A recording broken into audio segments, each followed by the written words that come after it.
আসসালামু আলাইকুম। সকলে কেমন আছেন? আশা করি সকলে ভালো আছেন। এই তো আরও একটি ছোট্ট ভিডিওতে সকলকে স্বাগতম। দেখতে থাকুন, আশা করি ভালো লাগবে।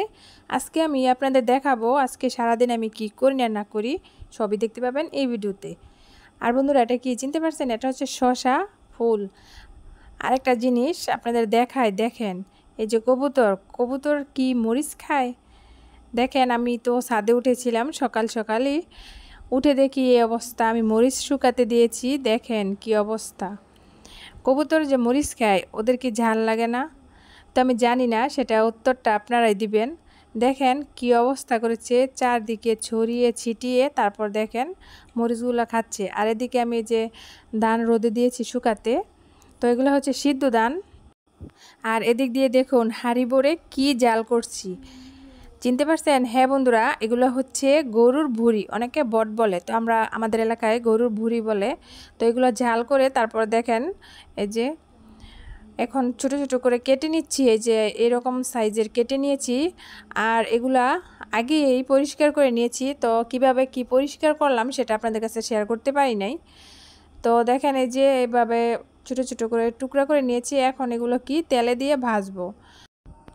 আর এই ভুঁড়িটা অনেকেই পছন্দ করে, আমিও পছন্দ করি। তো আমি আর আমার যা মিলে কিন্তু এই গরুর ভুঁড়িটা কিনে এনেছিলাম। তো ওগুলো আমি আমার জায়ের সাথে পরিষ্কার করে তারপর আমার বাসায় নিয়ে আসি, সেজন্য আপনাদের কাছে আর দেখানো হয় নাই। আর এদিক দিয়ে দেখুন আমি যে ভাজতে কড়াই বসিয়ে দিয়েছি, কড়াইতে যে দিয়ে দিয়েছি গরুর ভুঁড়ি।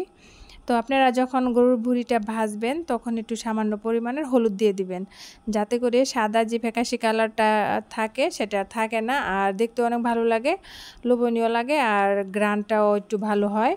যেহেতু এটা গরুর ভুঁড়ি, একটু গ্রান তো হবেই, সেজন্য আপনারা একটু হলুদ দিয়ে দিবেন। এই যে আমি হলুদ দিয়ে তারপর নিয়েছি, ভেজে নিয়েছি।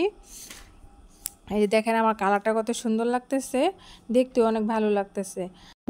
তো বন্ধুরা দেখেন, এদিক দিয়ে আমি যে রান্না বসিয়ে দেব, সেজন্য যে অল্প পরিমাণ নিয়েছি। আর এই গরুর ভুঁড়িটা আমার আগের ফ্রিজে রাখা ছিল, তো সেটাই আজকে রান্না করব। তো এই যে এতটুকু পরিমাণে নিয়েছি, তো এখন আমি রান্নাটা বসিয়ে দিব। তো এবার যাই আমার যে দেখেন মশলা কষানো শেষ, তো আমি এখন গরুর ভুঁড়িটা এর মধ্যে ঢেলে দেব। এই যে দেখেন আমি এখন ঢেলে দিতেছি,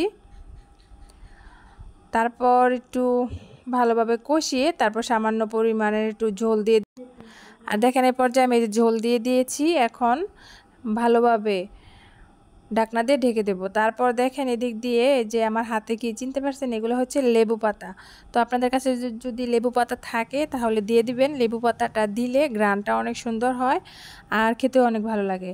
আর এগুলো হচ্ছে মরিচ, যেহেতু বৃষ্টি হচ্ছে আমাদের এলাকায়, বৃষ্টির কারণে কিন্তু এই পাকা মরিচগুলো শুকানো হচ্ছে না, সেজন্য আমরা এই যে চুলার সাইড দিয়ে দিয়ে দিতেছি। তো আমাদের এলাকায় কিন্তু ময়মুরব্বীরা দেখতাম যে চুলার সাইড দিয়ে ভিজা লাকড়ি থাকলে, তারপর এই রকম মরিচ থাকলে চুলার সাইড দিয়ে কিন্তু দিলে ওইটা আগুনের তাপে শুকিয়ে যায়, সেজন্য আমিও দিয়েছি। আর বিশ্বাস করেন এগুলো কিন্তু শুকিয়ে যাচ্ছে।